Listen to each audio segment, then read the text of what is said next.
Ibu Bapak selamat bergabung di presentasi hari ini, Minggu tanggal 19 April 2020. Kita akan presentasi mulai dari jam 13 sampai jam 14.00.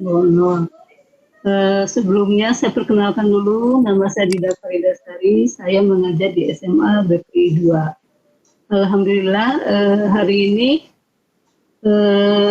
saya akan ditemani oleh Ibu Ainur Laila SPD sebagai narasumber, kemudian Ibu Lia Yuliani sebagai moderator.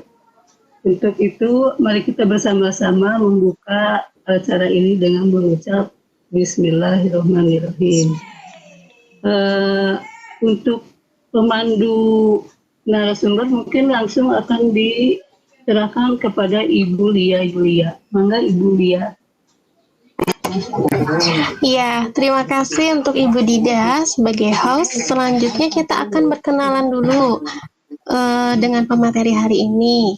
Nama Ibu Ainur Laila SPD, lahir di Tasikmalaya 9 April 1982. Sekarang sedang fokus di instansi TK Islam Al-Muhajir dari tahun 2002 hingga sekarang. Beralamat Jalan Margahayu Raya Barat, Bandung. Riwayat pendidikan S1 PG PAUD UPTI. Nah, kali ini Ibu Ai akan memaparkan materi dengan tema penggunaan media luspat dalam pembelajaran anak usia dini. Kepada Ibu Ainur Laila, kami persilahkan. Terima kasih Ibu Lia atas kesempatannya. Kemudian terima kasih juga kepada Ibu Dida yang sudah membuka kegiatan kita hari ini. Mudah-mudahan kegiatan kita dapat berjalan dengan lancar. Amin ya Rabbal Alamin. Baik Ibu, kita mulai saja. Insya Allah pada kesempatan kali ini saya akan mencoba sharing bersama dengan teman-teman terkait dengan penggunaan media luspat dalam pembelajaran anak usia dini. Tentu saja hal ini bukan hal baru bagi kita semua. Media luspat ini tentu ibu-ibu sudah mengenal semuanya. Kemudian apa sih yang dimaksud dengan media luspat itu? Nah, yang seperti halnya dikemukakan oleh Sally Hugi dalam Siantajani 2020 halaman 12. Beliau mengungkapkan bahwa media luspat itu bahan-bahan yang terbuka, kemudian dapat juga terpisah, kemudian dapat dijadikan satu kembali, bisa dibawa kemana saja, kemudian digabungkan, kemudian juga bisa dijajar atau dipindahkan, atau mungkin bisa juga digunakan sendiri ataupun digabungkan dengan bahan-bahan yang lainnya. Kemudian media luspat ini bisa juga berupa benda alam ataupun sintetis. Kemudian media luspat ini menciptakan lingkungan yang lebih kaya, yang memberikan anak sumber belajar yang diperlukan untuk bermain. Jadi itu mungkin definisi dari media luspat itu sendiri. Mengapa harus media luspat? Ada beberapa alasan yang menguatkan bahwa media luspat ini bisa digunakan oleh kita dalam kegiatan pembelajaran. Karena di sini media luspat memiliki beberapa kelebihan yang tentunya ini menguntungkan untuk perkembangan 6 lingkup perkembangan anak didik kita. Yang pertama, bahwa media luspat ini bisa digunakan oleh anak sesuai dengan pilihan anak. Artinya, dengan tersedianya beragam luspat di dalam ruang kelas, hal ini memungkinkan anak untuk menggunakan benda-benda tersebut sesuai dengan kebutuhannya. Mungkin tiba-tiba dalam diri anak pada saat dia melihat media ini akan muncul ide untuk membuat misalnya semut, karena dia melihat media berupa misalkan potongan ranting, Play-Doh, kancing, atau misalkan batu yang kesemuanya itu bisa dirangkai sehingga memunculkan sebuah ide dalam diri anak. Kemudian yang kedua, bahwa luspat itu dapat diadaptasi dan dimanipulasi dalam banyak cara. Dengan tersedianya media luspat yang begitu beragam, memungkinkan anak memainkannya dengan berbagai cara. Bisa misalnya pada saat anak menemukan batu, kemudian ia menyusun batu tersebut misalkan dengan berjajar, atau menyusunnya secara meningkat ke atas, atau bisa juga dibentuk melingkar. Nah, dari benda-benda ini bisa dibentuk menjadi sesuatu, kemudian anak bisa mengeksplornya melalui benda ini, dan hal itu bisa memunculkan ide-ide kreatif baru dalam diri anak. Sehingga seiring dengan perjalanannya waktu, kemudian bertambahnya pengalaman anak ketika bersentuhan dengan media luspat, maka anak akan mulai bereksperimen dengan benda-benda yang ada, maksudnya dengan media luspat itu sendiri. Untuk selanjutnya, media luspat ini dapat mendorong kreativitas juga imajinasi anak. Karena dengan media luspat ini bisa memberikan kesempatan kepada anak untuk menggunakan media ini sesuai dengan ide yang muncul pada anak. Dengan merangkai misalkan sejumlah batu-batu misalnya berjajar lurus, anak bisa mengatakan bahwa karyanya itu misalnya menurut imajinasi dia itu sebuah kereta api, atau bisa juga ular, atau mungkin juga tali atau bangku dan lain sebagainya.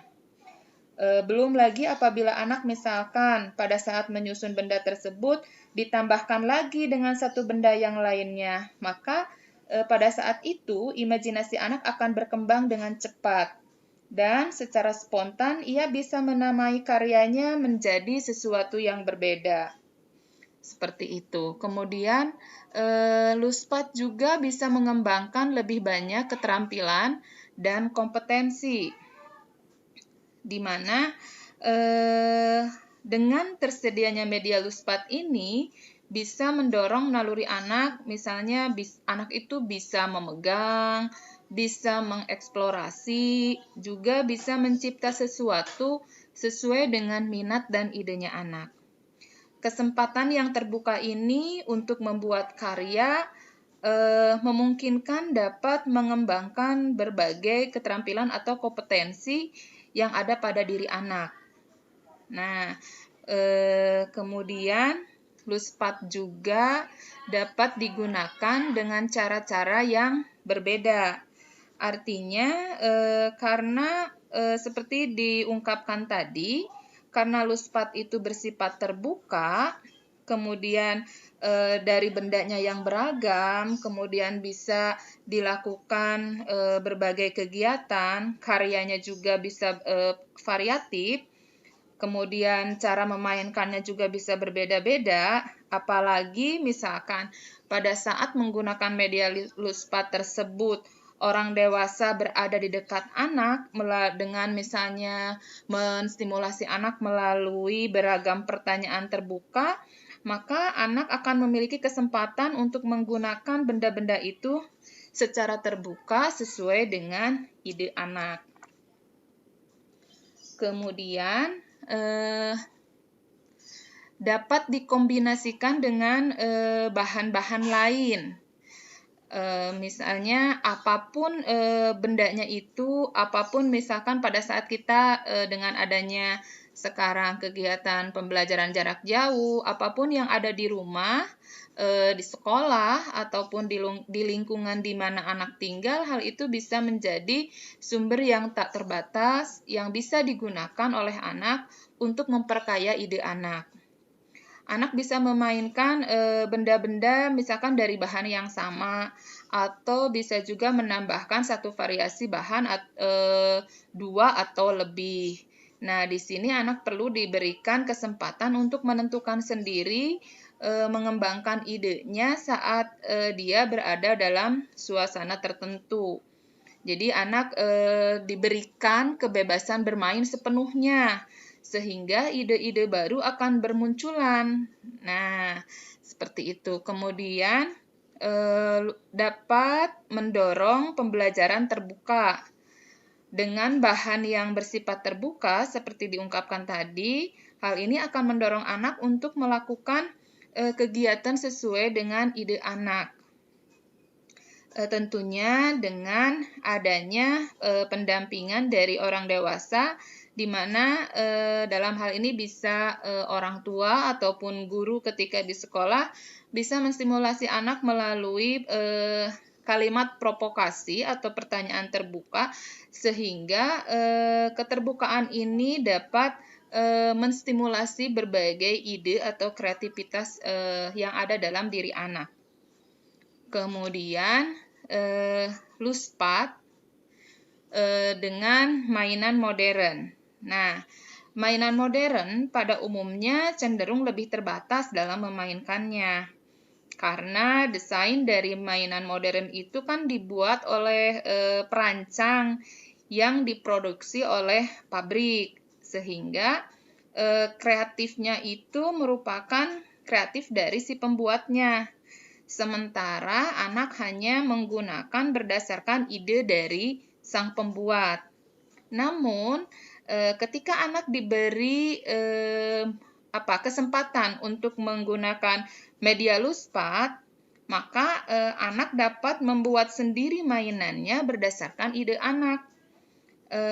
Hal ini akan mendorong anak untuk berkreasi. Kemudian di sini juga lebih ditekankan kepada proses bagaimana anak mencipta kreasi tersebut, sehingga anak akan senantiasa memiliki keberanian untuk bereksperimen, seperti itu. Selanjutnya, apa saja sih komponen luspat itu? Nah, luspat itu merupakan barang-barang yang terbuka, yang mudah ditemukan di lingkungan sehari-hari. Barang-barang itu pada umumnya terdiri dari 7 komponen yang bervariasi, di mana media tersebut bisa diraba, kemudian bisa dibawa, dipindahkan, dan bisa dibuat berbagai karya sesuai dengan ide kreatif dari anak. Apa saja sih? Yang pertama, luspat itu bisa berupa bahan alam. Di sini ada batu, kemudian ada tanah, ada juga pasir, kemudian ada lumpur, ada air, ranting, daun, buah, kemudian biji-bijian, bisa juga bunga, kerang, bulu, atau potongan kayu. Ini yang termasuk ke dalam material bahan alam. Kemudian selanjutnya ada juga yang berasal dari plastik. Misalnya ada sedotan, ada botol-botol plastik, tutup-tutup botol, bisa juga pipa paralon, kemudian selang, ember, corong, dan lain sebagainya. Bisa juga materialnya dari bahan logam, seperti kaleng, uang koin, perkakas dapur, mur, baut, paku, kemudian sendok dan garpu, bisa juga plat mobil, kunci, dan lain sebagainya. Bisa juga ini kayu dan bambu, seperti seruling, tongkat, balok, kepingan puzzle, dan lain sebagainya. Itu salah satu contohnya. Kemudian bisa juga berupa kain dan benang, misalnya seperti kapas, kemudian kain perca, atau bisa juga tali, pita, karet, dan juga sebagainya.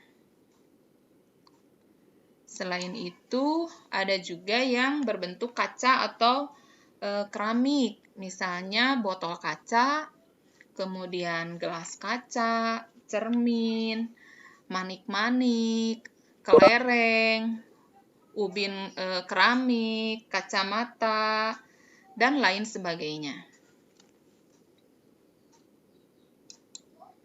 Bisa juga berbentuk bekas kemasan, seperti kardus, kemudian bekas gulungan tisu, bekas gulungan benang, atau misalnya bekas bungkus makanan, kemudian karton wadah telur, dan lain sebagainya. Kesemuanya itu bisa kita manfaatkan untuk media pembelajaran. Apa sih dampaknya bagi perkembangan anak? Di sini dengan menggunakan media luspat, anak bisa bermain sesuai dengan idenya. Kemudian lebih terbuka karena media luspat ini bisa digabungkan dengan media yang lainnya. Kemudian bisa dibentuk sesuai dengan ide anak. Dalam artian tidak bergantung pada arahan guru, sehingga kebebasan anak full diberikan sepenuhnya untuk menuangkan ide kreatifnya melalui penggunaan media luspat ini. Sehingga pada saat anak diberi kebebasan untuk menciptakan sebuah karya yang sesuai dengan idenya sendiri, maka anak tersebut akan lebih kreatif, kemudian akan lebih imajinatif dibandingkan dengan anak bermain menggunakan alat permainan edukatif yang buatan pabrik. Selanjutnya, apa sih manfaat utama dari anak bermain dengan menggunakan media luspat? Yang pertama, mengembangkan keterampilan inquiry. Nah, di sini pada saat anak diberi kebebasan untuk mengungkapkan idenya, di mana rasa ingin tahu ini merupakan unsur yang paling penting untuk membuat kemampuan berpikir inquiry anak. Kemampuan berpikir inquiry ini diperlukan oleh anak untuk memperoleh beragam informasi, kemudian anak juga bisa menganalisa dan membuat berbagai pertimbangan-pertimbangan. Sehingga dengan bermain menggunakan media luspat ini akan mendorong anak untuk mengembangkan keterampilan inquiry-nya. Kemudian yang kedua, mengajarkan anak untuk bertanya. Pada saat kegiatan pembelajaran dengan menggunakan menggunakan luspat ini, maka anak bisa mengembangkan berbagai pertanyaan untuk sebagai stimulasi sehingga perkembangan anak itu akan jauh berkembang dengan lebih baik. Misalnya, apa yang terjadi misalkan jika bangunan yang kamu bangun ditambahkan dengan benda ini, misalnya seperti itu. Karena pada saat makanya di sini ditekankan bahwa pada saat anak bermain dengan menggunakan media luspat ini sebaiknya didampingi oleh orang dewasa. Di mana orang dewasa ini berfungsi untuk menstimulasi kemampuan berpikir anak melalui beragam pertanyaan yang kita berikan. Kemudian bisa mengembangkan berbagai aspek perkembangan anak. Nah, yaitu di sini yang paling penting itu kemampuan memecahkan masalah dan mengambil resiko. Selain dalam bidang kognitif, terutama matematik dan sains, anak juga akan mengembangkan kemampuan fisiknya, yaitu pada saat anak mencari benda-benda yang ia perlukan untuk digunakan berkreasi dengan jari-jari tangannya atau untuk menciptakan sesuatu. Sementara pada saat untuk kemampuan sosial emosionalnya, anak terstimulasi secara aktif pada saat anak berinteraksi atau bekerja sama dengan temannya. Kemudian munculnya perasaan tertantang ketika orang dewasa atau guru mendampinginya, kemudian memberikan memberikan provokasi. Nah, di situ kemampuan berinteraksi akan muncul. Kemudian kemampuan berpikir anak juga akan terstimulasi. Selain itu, pada saat bermain luspat juga anak akan belajar untuk berkomunikasi atau bernegosiasi secara aktif. Nah, kemampuan seninya juga bisa muncul pada saat dia berkreasi menciptakan sesuatu sesuai dengan imajinasinya. Dan pada saat anak menggunakan media luspat ini yang materialnya dari bahan alam, maka anak juga dapat lebih mengenal penciptanya gitu. Jadi memang penggunaan media luspat ini banyak sekali manfaatnya. Kemudian yang terakhir, bahwa media luspat ini dapat mengembangkan imajinasi dan kreativitas anak. Tentu saja, pada saat anak bermain dalam suasana yang terbuka, maka anak dapat mengeluarkan beragam imajinasinya, kemudian minat anak juga bisa tersalurkan melalui permainan yang dia lakukan. Untuk selanjutnya, nah ini merupakan piramida luspat di mana tahapannya itu bisa dilihat dari piramida ini. Yang pertama, tahap exploring stage, di mana tahap eksplorasi ini anak mulai berkenalan dengan media luspat.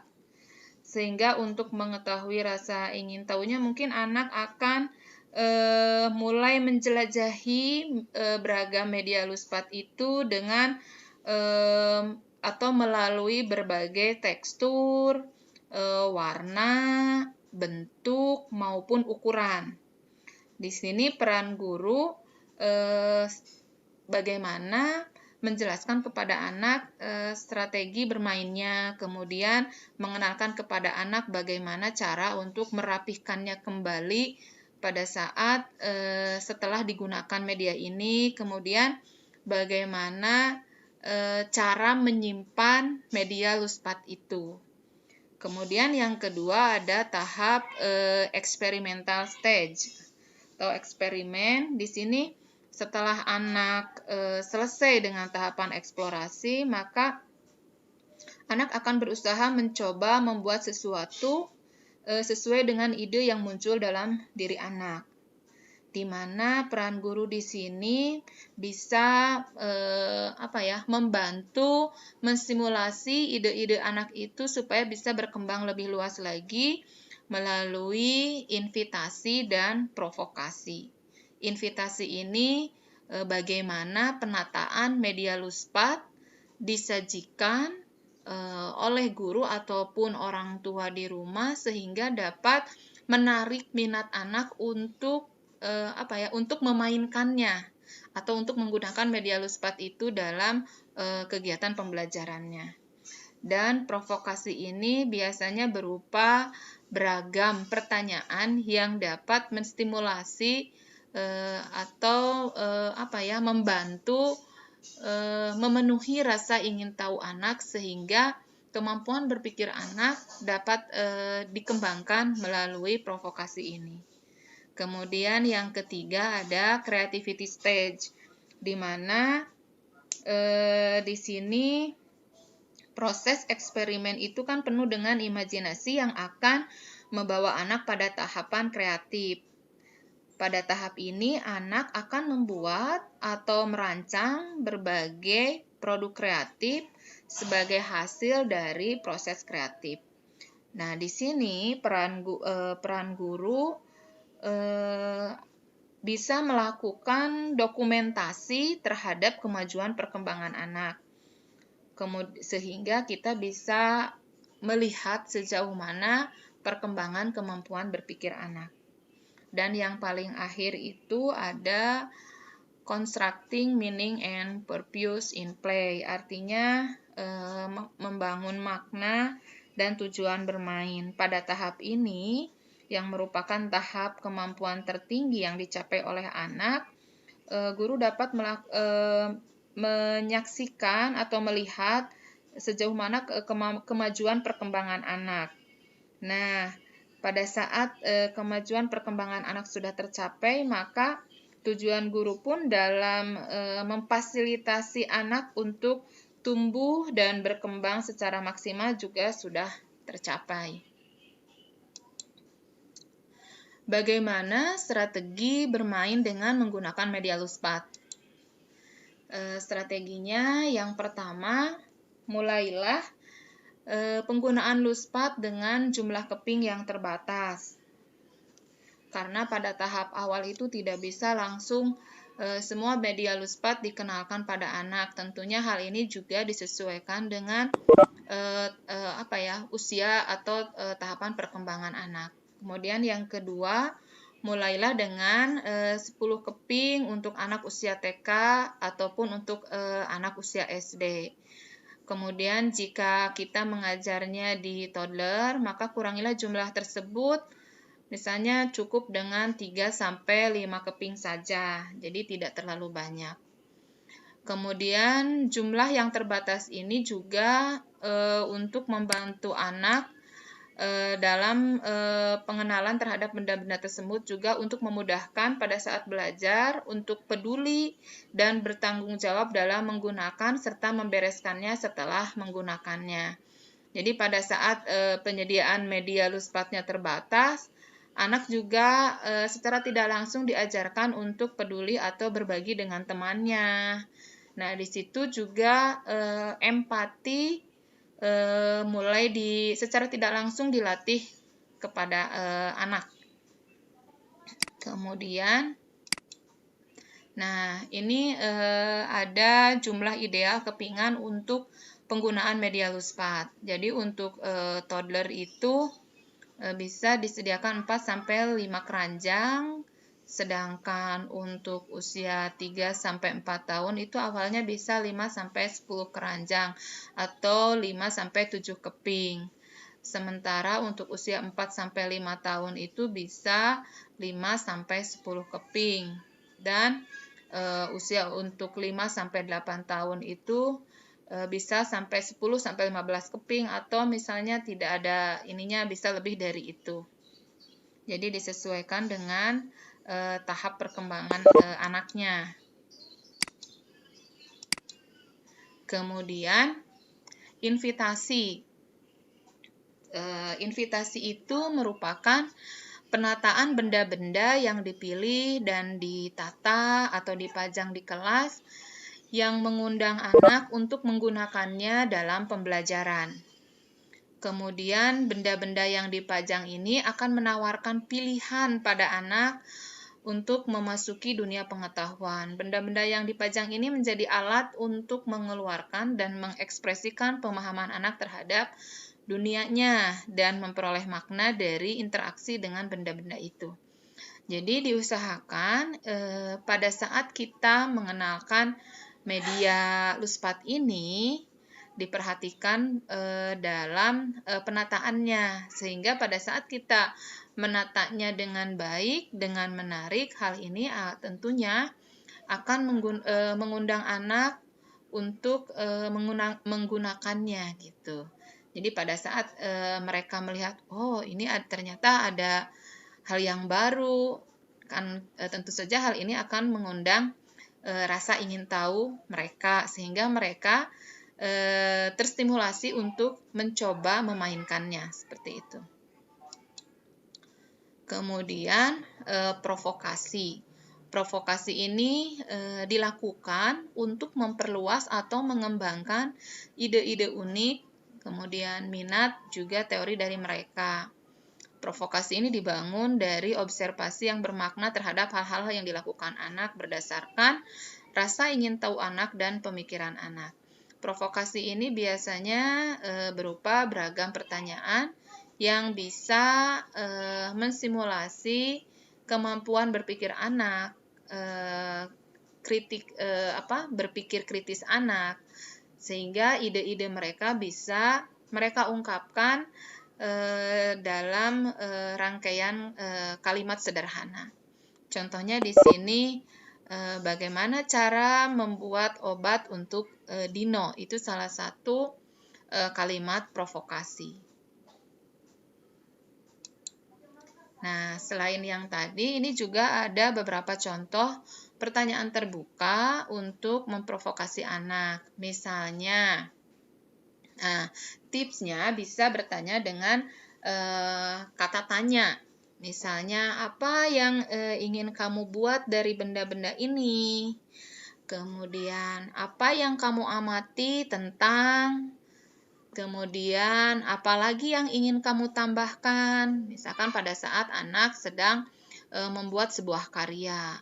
Kemudian, bisa juga apa yang sudah kamu ubah dari karya yang sudah kamu buat tadi.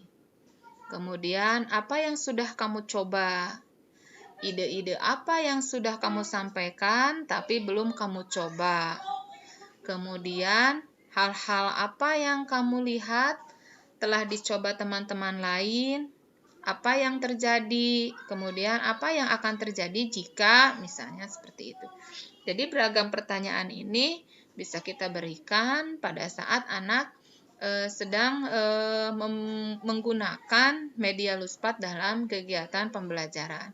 Melalui beragam pertanyaan ini diharapkan rasa ingin tahu kemampuan berpikir kritis anak bisa dikembangkan.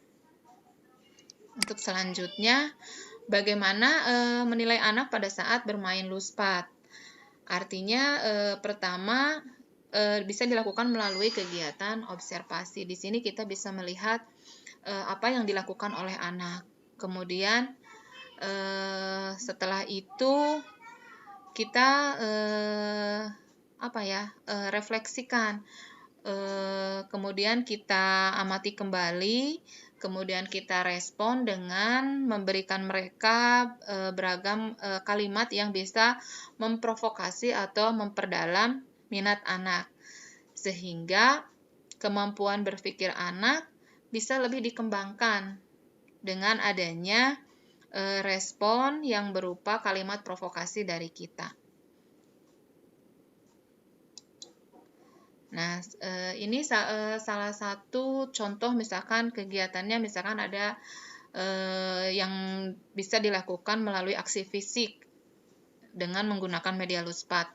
Bisanya bisa menggosok, menepuk, mengisi, menuang, memindahkan dengan tangan atau menggunakan alat, bisa juga menyekop, menjumput, menaruh, menata, itu untuk aksi fisiknya. Kemudian aksi sosialnya bisa mendorong anak, menarik, menunjukkan, memberikan, mendekati, menjauh, bisa juga tertawa, mengajak bicara, atau mendengar teman berbicara.